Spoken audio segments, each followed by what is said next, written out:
कि कल जो इजलास हो रहा है इस्लामाबाद में आपका ये जो आपने तमाम MNAs को MPAs को पार्टी के तंजीमी अहदेदारों को बुलाया है गंडापुर साहब ने खान साहब ने गंडापुर साहब के ज़रिए, तो क्या प्लान हो रहा है 9 मई के हवाले से और बाकी आपकी जो एहतजाजी तहरीक है उस हवाले से?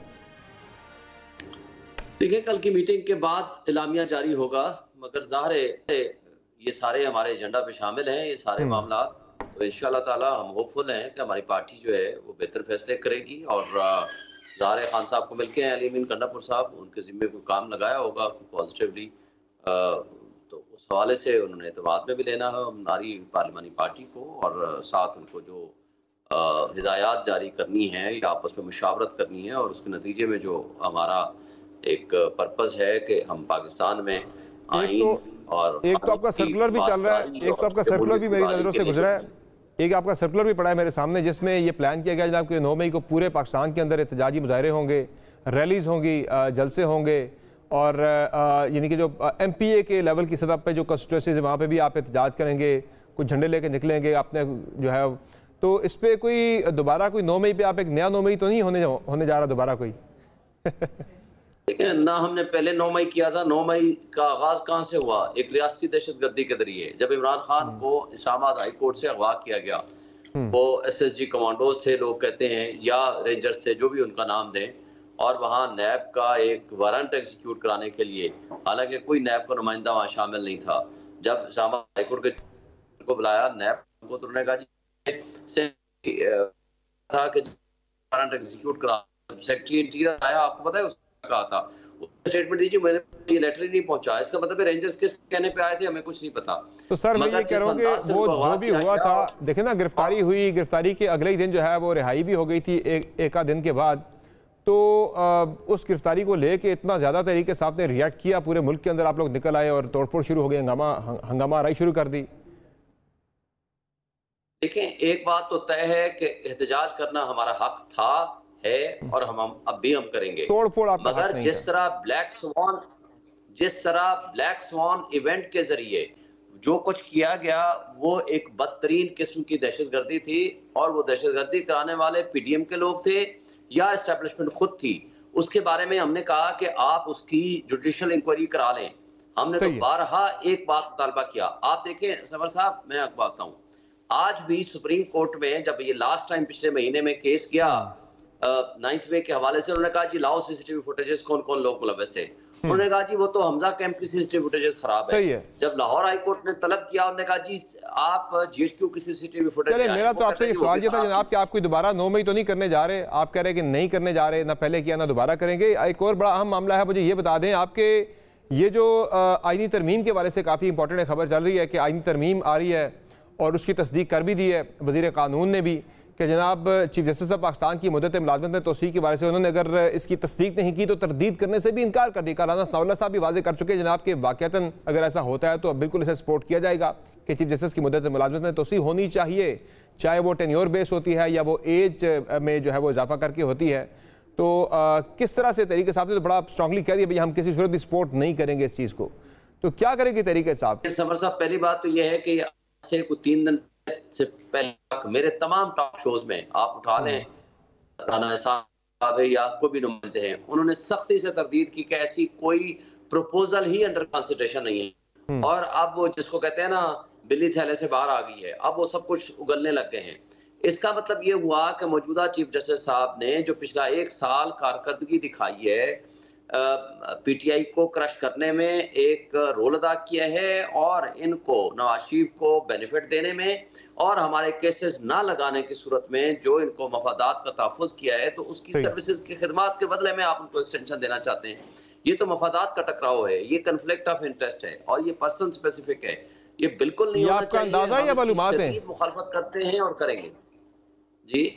ये आप अंदाजा लगा रहे हैं या आप गेस कर रहे हैं? ये आप गेस कर रहे हैं कि ये सारा कुछ ऐसे हुआ होगा या मालूमात है आपके पास क्रेडिबल कोई कि इस वजह से सारा कुछ हुआ है? देखिए ना, क्रेडिबल मालूमात है ना, हम तजर्बे की बुनियाद पर आपको बता रहे हैं। नंबर 1 देखें, हमारा केस आया रिटर्निंग ऑफिसर्स के इशू पे, रात को अभी तक अपील नहीं आई थी, केस बेंच पहले बन गया आपके सामने। उन्होंने कहा जी ये तो फरिश्ते हैं, इन्हीं के जरिए आपका इलेक्शन होगा, हम चाहते थे जुडिशरी के जरिए कराया जाए। ये हमारे खिलाफ फैसला आया। बल्ले के निशान का फैसला आया, उन्होंने खुद उसमें बैठ के, हालांकि 5 मेंबर बेंच का फैसला है कि वो किसी केस को भी जो इमरान खान से रिलेटेड होगा उसमें नहीं सुनेंगे, खुद बैठे और उन्होंने वो फैसला कर दिया कि नहीं जी, बल्ले का निशान उनके पास नहीं होना चाहिए।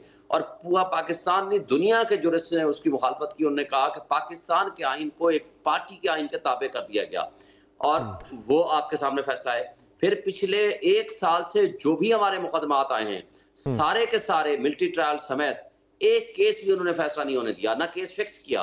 रिजर्व सीट का फैसला, ये केस 2 महीने बाद लग रहा है, जबकि हमारे खिलाफ केस का फैसला करना हो तो अभी अपील नहीं आई होती, वो बेंच पे लेकर कॉन्स्टिट्यूट हो जाता है। हमारा फॉर्म 45 वाला केस है जो कि 2-2.5 महीने हो गए हैं, अभी तक वो केस पहली तारीख के लिए भी नहीं लगा।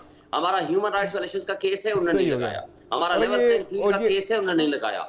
ऑफिशियल सीक्रेट एक्ट के खिलाफ हमने केस किया, वो अभी तक नहीं लगाया। और इसके अलावा बेशुमार हमारे पास केसेस की एक लिस्ट है, उन्होंने हमारे केसेस को लगाने से ही इनकार शेख साहब, ये जो रिजर्व सीट वाला है कि ये जो रिजर्व सीट वाला, ये तो कल लग गया है और बड़ी इंपॉर्टेंट ये समाअत होगी। ये सिर्फ आपकी मखसूस हिस्सों तक जो है ये मामला महदूद नहीं रहेगा, बल्कि इसके कॉन्सिक्वेंसेस बड़े जो हम हैं कि अगर ये फैसला आपके हक में आता है तो फिर कौमी असम्बली के अंदर कंपोजिशन चेंज होती है, हुकूमत के पास 2/3 अक्सरियत चली जाती है। वो 2/3 अक्सरियत जिसकी बेसिस पे ये आइनी पैकेज लाने की बातें हो रही हैं। और दूसरी इंपॉर्टेंट चीज़ ये जनाब के सेनेट के भी जो लोग मुंतखब हुए हैं, क्योंकि ज़ाहिर जो कंपोजिशन है नीचे जो इलेक्टरल कॉलेज है सेनेट का, वहाँ जब चेंज हो जाएगी आपको मखसूस चीज़ें मिलने से, तो वो इलेक्शन भी सारा जो है वो अफेक्ट होता है उससे। तो ये कॉन्सिक्वेंसेस इसके बड़े होंगे इसके। बिल्कुल, देखें, कासिम सूरी की रूलिंग जब खत्म की थी, इस दौरान असेंबली डिसॉल्व हो चुकी थी। सुप्रीम कोर्ट ने फैसला दिया था कि जब ओरिजिनल ऑर्डर इलीगल होगा तो उसके ऊपर जो सुपर स्ट्रक्चर या कोई घर बनेगा वो सारा का सारा डिमोलिश हो जाएगा।